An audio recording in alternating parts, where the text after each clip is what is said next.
भारत में एक कप चाय से भी सस्ता है 1 GB इंटरनेट डेटा। भारत की डेटा पहुंच और उसकी उपलब्धता को लेकर पीएम मोदी ने ये बातें एशिया के सबसे बड़े डिजिटल टेक्नोलॉजी मंच इंडियन मोबाइल कांग्रेस यानी आईएमसी में कही। दिल्ली में चल रहे आईएमसी का फोकस स्टार्टअप्स, 6G टेक्नोलॉजी और ग्लोबल कॉरपोरेशन पर है। पूरी खबर दे रहे हैं हमारे सहयोगी समीर दीक्षित। एशिया का सबसे बड़ा टेलीकॉम, मीडिया और technology event India mobile Congress 2025 का आगाज दिल्ली में हो चुका है। उद्घाटन प्रधानमंत्री नरेंद्र मोदी ने किया और पूरे इवेंट की थीम पीएम ने अपने भाषण में तय कर दी थी।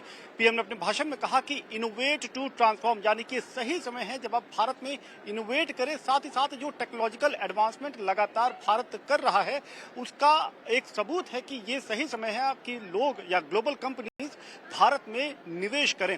इसके साथ ही साथ इस पूरे इवेंट की या यूं कहें आईएमसी 2025 की जो थीम है वो ये भी है कि किस तरीके से नए उभरते हुए स्टार्टअप भी अब नई नई तकनीक पर काम कर रहे हैं और वो तेजी से रोल आउट हो रही है।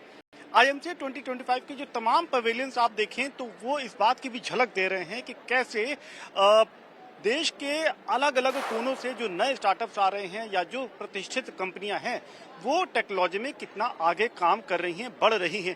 प्रधानमंत्री मोदी ने बीएसएनएल के 4G स्टैक का भी जिक्र किया क्योंकि ये वो तकनीक है जो पूरी तरीके से भारत में बनी है। स्वदेशी तकनीक पे बनी 4G स्टैक को रोल आउट किया गया है और अब इसके एक्सपोर्ट की भी तैयारी है।